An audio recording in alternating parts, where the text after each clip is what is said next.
क्या आपके ऊपर भी नींद हावी हो जाती है और आपको भी हद से ज्यादा नींद इस कारण भुगतनी पड़ती है? तो गौतम बुद्ध की इस कहानी को सुनने के बाद आपको नींद के बारे में जितनी भी समस्या है उतनी समस्याएं सब खत्म हो जाएंगी। क्या आपको भी ज्यादा नींद आती है? आपको अपने नींद के ऊपर काबू नहीं रहता? और क्या आपका भी ज्यादा नींद लेने की वजह से दिमाग ठीक से काम नहीं करता? और कभी कभी तो ज्यादा नींद लेने की वजह से आपको डर और चिंता लगने लगती है? इस वीडियो को देखने के बाद आपको पता चल जाएगा कि नींद क्या है, नींद के समय को कैसे कम करें और गहरी नींद लें। और वीडियो के अंत में आपको अच्छी और गहरी नींद के लिए कुछ छोटे यौगिक उपाय भी बताए जाएंगे।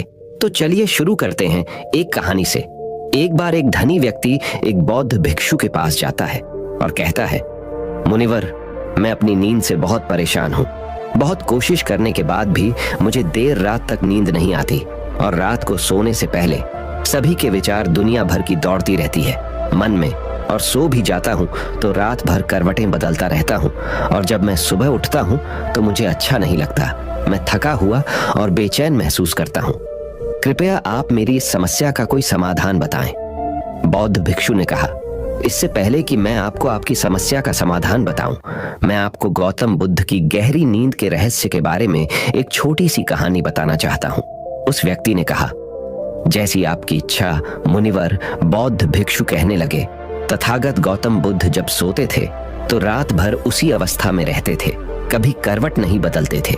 रात को जिस अवस्था में सोते थे सुबह तक उसी अवस्था में रहते थे। गौतम बुद्ध के एक शिष्य आनंद थे जो अक्सर उनके पास सोते थे। आनंद को यह बात बहुत खल रही थी कि जब भी रात में आनंद की आंखें खुलती तो गौतम बुद्ध उसी भौतिक अवस्था में पूरी रात कैसे गुजार सकते थे। तो वह हमेशा से जानता था कि गौतम बुद्ध एक ही अवस्था में सो रहे हैं।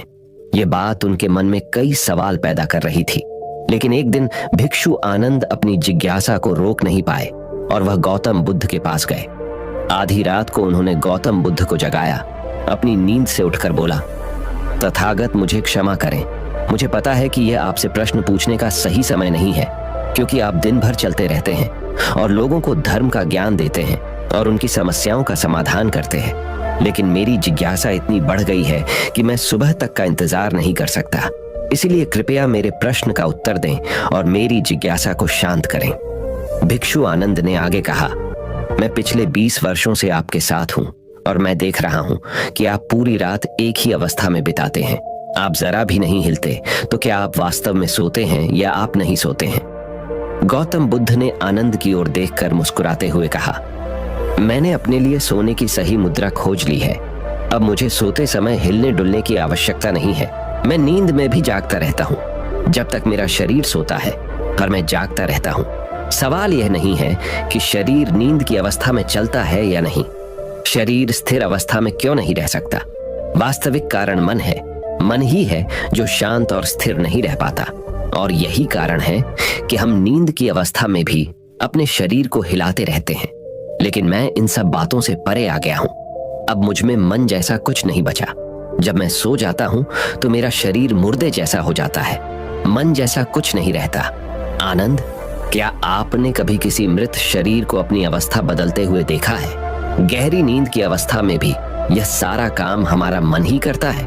एक बार मन स्थिर हो जाए, मन शांत हो जाए तो आपका शरीर गहरे में चला जाएगा। सो जाओ, लेकिन तुम भीतर से जाग जाओगे। भीतर से तुम सब कुछ अनुभव कर पाओगे। सोने के बाद भी अपनी जागरूकता एक छोटे से जलते हुए दीपक की तरह निरंतर प्रज्वलित होगा। कहानी समाप्त करने के बाद बौद्ध भिक्षु ने अमीर आदमी से कहा, एक प्रबुद्ध व्यक्ति न केवल अपने शरीर को पूरी जागरूकता के साथ देखता है, बल्कि वह अपने मन को भी पूरी जागरूकता के साथ देखता रहता है। एक प्रबुद्ध व्यक्ति की तरह नींद नहीं आती है। सामान्य व्यक्ति जब सोता है तो बेहोश हो जाता है। उसे अपने आसपास के बारे में पता भी नहीं चलता, इसीलिए वह अपने सपने भी नहीं चुन पाता। लेकिन जब एक बुद्ध व्यक्ति सोता है तो वह जागता है। जैसे सुबह उसकी आंखें खुली होती हैं, वैसे ही एक बुद्ध भी एक व्यक्ति की नींद में होता है। इसीलिए कहा जाता है कि एक बुद्ध व्यक्ति कभी नहीं सोता है। जब एक आम आदमी सो जाता है, वह नहीं जानता कि वह कब सो जाता है। लेकिन अगर आप जागने और सोने के बीच के उस छोटे से क्षण में जागते रह सकते हैं, जब हम सोने के बहुत करीब होते हैं, तो कुछ आश्चर्यजनक होगा। जो आपको जागरूकता के करीब लाएगा। यह सुनकर उस व्यक्ति ने कहा, मुनिवर, मुझे इतनी गहरी आध्यात्मिकता की बातें समझ में नहीं आती। कृपया मुझे आसान शब्दों में समझाएं कि मुझे गहरी नींद आसानी से क्यों नहीं आती। बौद्ध भिक्षु ने कहा, मुख्य 5 हैं। देर रात तक जागने और आसानी से नींद न आने के कारण सबसे पहला कारण है बिस्तर पर सोने के अलावा अन्य काम करना। जैसे कई लोगों की आदत होती है कि वे बिस्तर पर ही खाना खाते हैं, बिस्तर पर बैठकर पढ़ाई करते हैं और ऐसे कई काम वे अपने बेडरूम में ही करते हैं। शयन कक्ष का अर्थ सोने का स्थान होता है, लेकिन लोग इसका प्रयोग अन्य कार्यों के लिए भी करते हैं, जिससे हमारे मस्तिष्क में शयन कक्ष का कोई निश्चित अर्थ नहीं होता है। इसलिए जब हम बिस्तर पर सोने जाते हैं तो हमारा मन पूरी तरह से स्वीकार नहीं करता है कि अब हमें सोना है, क्योंकि तुमने एक ही जगह पर दूसरे काम करने की आदत बना ली है। दोस्तों, अगर हम एको की बात करें, आज के समय की बात करें, तो हम भी बिस्तर पर लेटकर फोन पर बात करते हैं। ऑफिस का काम बिस्तर पर बैठकर ही करते हैं, फिर चाहे वह मूवी देखना हो, खाना खाना हो, पोस्ट गेम खेलना हो या गपशप करना हो। आजकल लोग अपना ज्यादातर समय बिस्तर पर लेटे हुए बिताते हैं, जिसकी वजह से बिस्तर अब हमारे दिमाग में सिर्फ सोने की जगह नहीं रह गया है। और ये एक बड़ा कारण है कि जब हम बिस्तर पर जाते हैं तो घंटों तक नहीं सोते हैं। बौद्ध भिक्षु ने आगे कहा, बौद्ध आश्रमों में एक भिक्षु सुबह उठते ही अपना बिस्तर छोड़ देता है और फिर रात के समय ही वापस बिस्तर पर जाता है, जिससे उसके मस्तिष्क को पता चल जाता है कि बिस्तर पर जाने का मतलब है अंदर जाना। गहन निद्रा, अच्छी और चैन की नींद न लेने का एक और कारण है सोने का एक निश्चित समय न होना। बौद्ध भिक्षु ने कहा, यदि आप सुबह जल्दी उठना चाहते हैं और पूरी नींद के साथ सोना चाहते हैं, तो आपको रात को जल्दी और एक निश्चित समय पर सोने की आदत डालनी होगी। बौद्ध आश्रमों में रहने वाले भिक्षु हमेशा प्रकाश लेते हैं और सोने से कुछ घंटे पहले निश्चित समय पर आसानी से पचने वाला भोजन करें और प्रतिदिन निश्चित समय पर सो जाएं। तो इस तरह वे एक निश्चित दिनचर्या का पालन करते हैं। दोस्तों, अगर हम आज के लाइफस्टाइल की बात करें तो ज्यादातर लोगों का न तो सोने और न ही उठने का एक निश्चित समय होता है, और न ही वे इस बात का ध्यान रखते हैं कि रात का खाना हल्का और जरूरत से थोड़ा कम हो, बल्कि उनका मुख्य भोजन होता है केवल रात में है। वीकेंड पर ये देर रात तक जागते रहते हैं क्योंकि अगले दिन कोई काम नहीं होता है। अगर ये रात में मूवी देखने लगे तो रातें कितनी ही क्यों ना हो, मूवी पूरी करके ही सोते हैं। समय और जीवन के बीच कोई सामंजस्य और नियंत्रण नहीं है, और फिर यही वो लोग होते हैं जो अगले दिन अधूरी नींद के साथ जागते हैं और दिन भर बेचैनी और थकान महसूस करते हैं। यौगिक संस्कृति में नींद को एक चमत्कारी दुनिया कहा गया है। अगर आप नींद को समझ लें तो आप नींद में अपने अंदर बहुत कुछ पैदा कर सकते हैं, और अगर आप नहीं समझते हैं तो आप इसे खराब भी कर सकते हैं। बौद्ध भिक्षु ने आगे कहा, गहरी नींद न आने और सुबह उठने पर अच्छा महसूस न करने का तीसरा कारण सोने से पहले नकारात्मक चीजों के बारे में सोचना है। जिस तरह के विचारों के बारे में सोचते हुए आप सोते हैं, जब आप अपनी आंखें खोलते हैं सुबह में, ये आपके दिमाग में आने वाले पहले विचार हैं। इसीलिए जब आप नकारात्मक विचारों के साथ सोते हैं तो आप सुबह उन्हीं के साथ उठते हैं। बिस्तर पर लेटे जब हम सोने ही वाले होते हैं, तब हमारा अचेतन मन सबसे अधिक सक्रिय होता है, और इस समय हम अपने अंदर जो विचार पैदा कर रहे होते हैं, हमारा अचेतन मन सीधे उन विचारों को स्वीकार करता है और उन्हें वास्तविकता में लाने की कोशिश करता है। हमारा अचेतन मन नहीं कर सकता अच्छे और बुरे विचारों के बीच चयन करें। ये नहीं जानता कि हमारे लिए क्या अच्छा है और क्या बुरा। ये प्राप्त सूचनाओं पर ही काम करना शुरू कर देता है।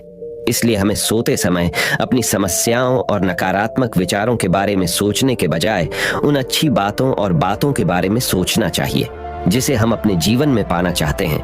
हमेशा रात को सोने से पहले और सुबह उठने के बाद उन बातों के बारे में सोचें जो आपके जीवन में एक सकारात्मक बदलाव ला सकती है।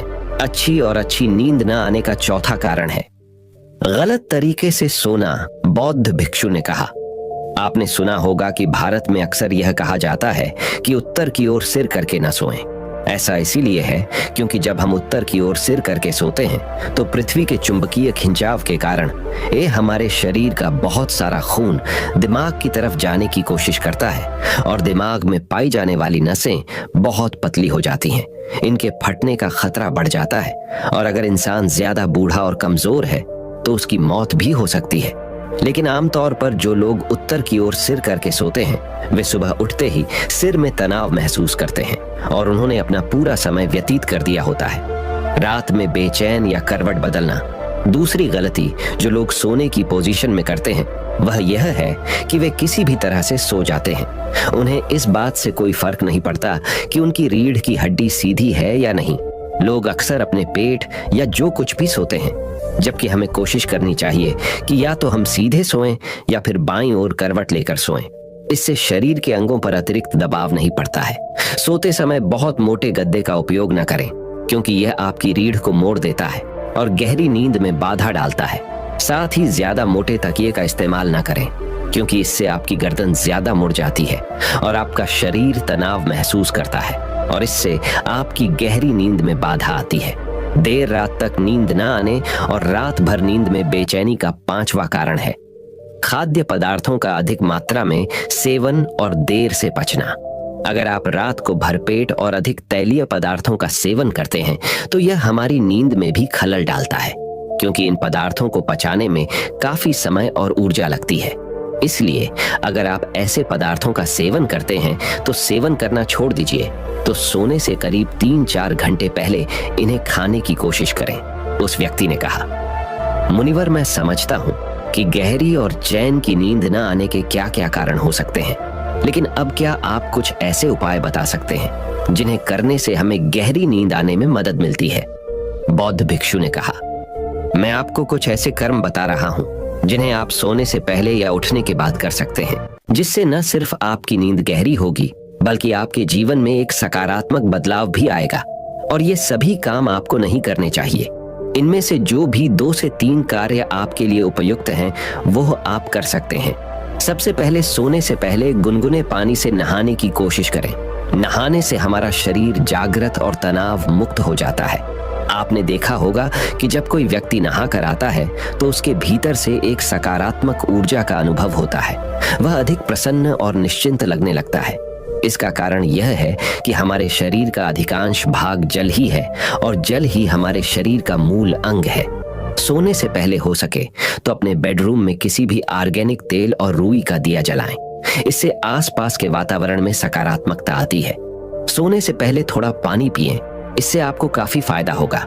जब आप बिस्तर पर जाएं, सोने से पहले कुछ मिनटों के लिए ध्यान करें और आपके पास जो कुछ भी है उसके लिए आभार व्यक्त करें या उन सभी अच्छी चीजों के बारे में सोचें जो आपने अपने दिन में की हैं। सोने से पहले एक बार याद कर लें कि आप नश्वर हैं, आप आज मर सकते हैं। ऐसा सोचने से आप अपनी छोटी छोटी समस्याओं की चिंता करना छोड़ देते हैं। सुबह उठते ही अपने दोनों हाथों को आपस में रगड़कर अपनी आंखों पर रख लें। इससे आपका शरीर जागृत होता है और उठकर हमेशा दाहिनी करवट लें। हमेशा रात को जल्दी सोने की कोशिश करें ताकि आप सुबह जल्दी उठ सकें और पूरी नींद ले सकें। तो ये थे कुछ तरीके जिससे आप अपनी नींद को गहरी और आरामदायक बना सकते हैं। उस व्यक्ति ने बौद्ध भिक्षु को उसकी शिक्षा के लिए धन्यवाद दिया और वहां से चला गया।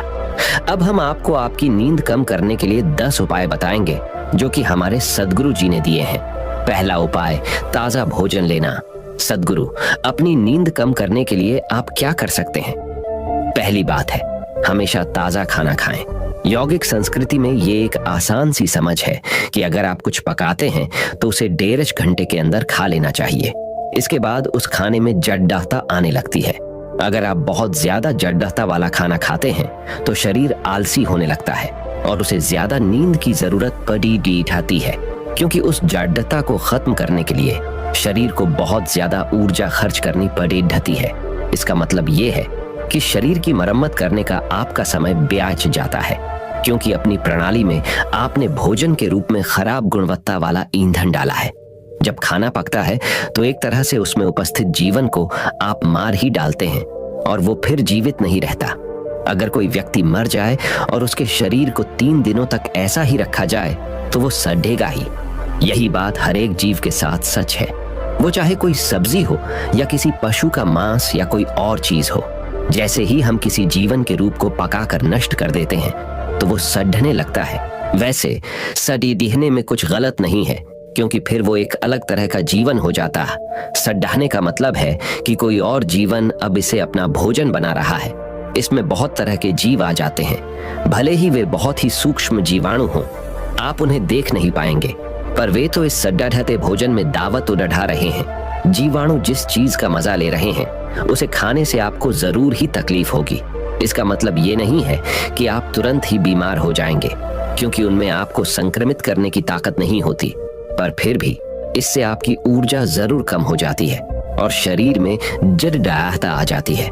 बी डेड ही स्टोर्स में से जो पका हुआ, तैयार किया हुआ डब्बा बंद खाना आप लेते हैं, उनमें बहुत सारी चीजें वहां 1 महीने से होती हैं और आप उन्हें लाकर अपने फ्रिज में 1 और महीने तक रखते हैं और जब जब इच्छा होती है तब तब थोड़ा थोड़ा खाते रहते हैं।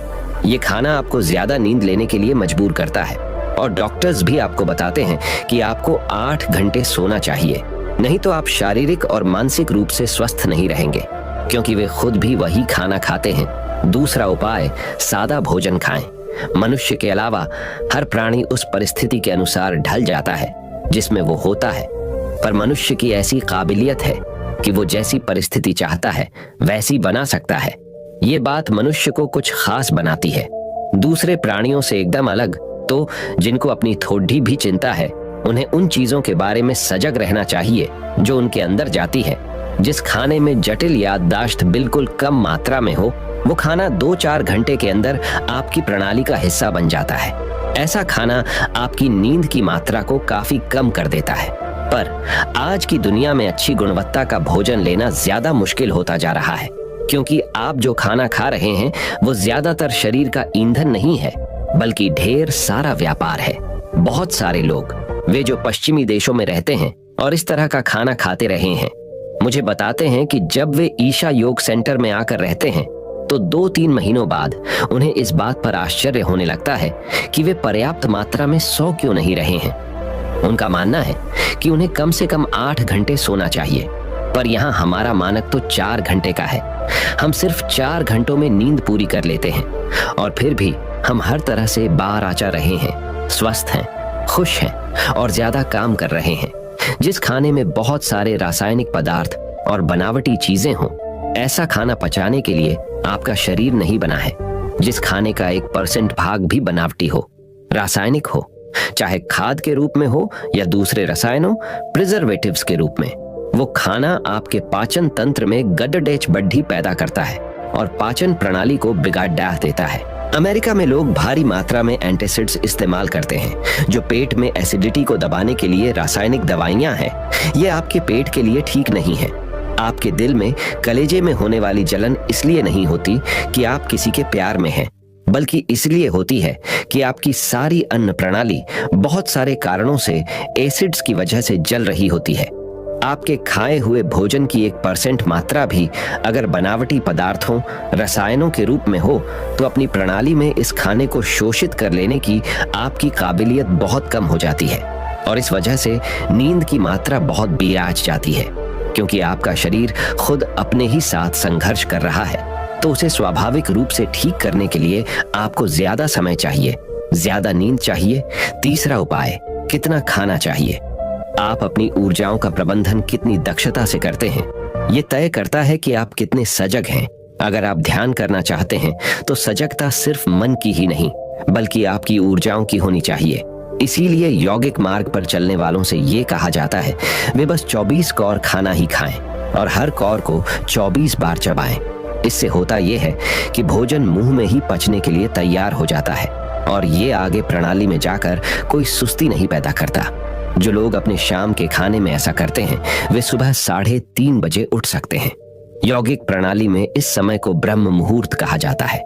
इस समय पर यौगिक क्रियाएं करना बहुत अच्छा है, क्योंकि प्रकृति भी आपकी साधना में सहायक रहती है। चौथा उपाय, खाने के बाद तुरंत न सो जाएं। बहुत से लोगों की मानसिक अवस्था कुछ ऐसी होती है कि जब तक वे अपने पेट में बहुत सारा भोजन भरकर शरीर को एकदम सुस्त नहीं बना देते, तब तक उनको नींद ही नहीं आती। अगर आपकी दशा भी ऐसे लोगों की तरह है, तो इस मामले पर ध्यान देकर आपको उसे ठीक करना चाहिए। ये बात सोने की नहीं, पर एक खास मानसिक दशा की है। मेरा कहना यह है कि खाने के 2 घंटे के अंदर सो जाने वालों का 80% खाया हुआ खाना व्यर्थ हो जाता है। अपने खाए हुए खाने को पचाने के लिए आपको उसे पर्याप्त समय देना चाहिए। 5वां उपाय, सोने के लिए सही दिशा। जब आप सीधे जमीन के समांतर लेटते हैं तो आपकी नब्ज चलने की गति एकदम कम हो जाती है। शरीर अपने आप ये काम कर लेता है, क्योंकि अगर आपका हृदय पहले की तरह ही खून की पंपिंग करता रहेगा तो सीधे लेटने पर बहुत सारा खून आपके सिर की ओर आकर मस्तिष्क को नुकसान पहुंचाएगा। शरीर में ऊपर के भाग की ओर जाने वाली खून की नलियां शरीर के निचले भाग की ओर जाने वाली नलियों की तुलना में ज्यादा कुशल काम करने वाली होती है।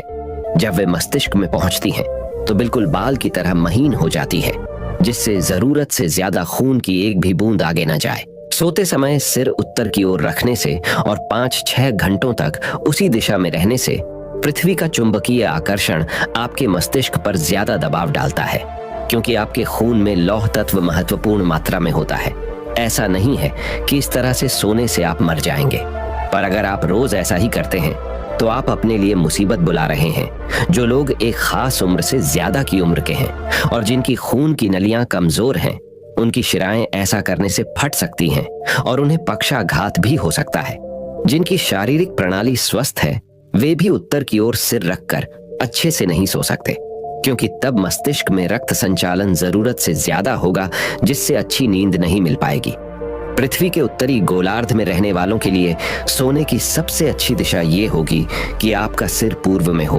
उत्तर पूर्व भी ठीक है, पश्चिम चलेगा, और बहुत जरूरी हो दक्षिण की तरफ सिर रखना भी चलेगा, पर उत्तर की ओर कभी नहीं। अगर आप दक्षिणी गोलार्ध में हैं तो सोते समय सिर दक्षिण में न रखें। 6ठा उपाय, अपने को जबरदस्ती सोने से न रोकें। आपके शरीर को कितनी नींद की जरूरत है, ये आपकी शारीरिक गतिविधि पर निर्भर करता है। अपने लिए भोजन या नींद की मात्रा तय करके रखने की कोई जरूरत नहीं है। जब आपकी गतिविधि का स्तर कम हो तो कम खाएं, और जब गतिविधि ज्यादा हो तो थोड़ा ज्यादा खा सकते हैं। यही बात नींद के लिए भी सही है। जैसे ही शरीर को समुचित विश्राम मिल जाता है, ये जाग जाएगा। फिर चाहे सुबह के 3 बजे हो या 8 सुबह, जागने के लिए अलार्म न लगाएं। जरूरी विश्राम मिलने पर शरीर को जाग ही जाना चाहिए। जबरदस्ती नींद को टालने से शारीरिक, मानसिक और दूसरी काबिलियतें कम हो जाती हैं। ऐसा कभी ना करें। शरीर को नींद की जितनी जरूरत है उतनी उसे लेने दीजिए, पर अगर आपका शरीर बिस्तर को किसी कब्र की तरह इस्तेमाल कर रहा है तो ये बिस्तर छोड़ देना नहीं चाहेगा। किसी दूसरे व्यक्ति को आपको नींद से जगाना पड़ ही देगा। ये इस बात पर निर्भर करता है कि आप किस तरह से अपना जीवन चला रहे हैं। जीवन को टालने की जिनकी मानसिक दशा है, जो जीवन से दूर भागना चाहते हैं, वे तो स्वाभाविक रूप से ज्यादा खाएंगे और ज्यादा सोएंगे। 7वां उपाय, आनंदपूर्ण अवस्था बनाए रखना। नींद का मतलब है अस्थाई मौत। नींद समय है शरीर के रखरखाव का, उसे तरोताजा करने का। दिन के समय में अगर आप शरीर को इस तरह से रखते हैं कि उसका कम से कम नुकसान हो, तो रखरखाव का समय भी अपने आप कम हो जाता है। सही खाना खाकर और अपने आप को आनंदपूर्ण अवस्था में रखकर ये किया जा सकता है।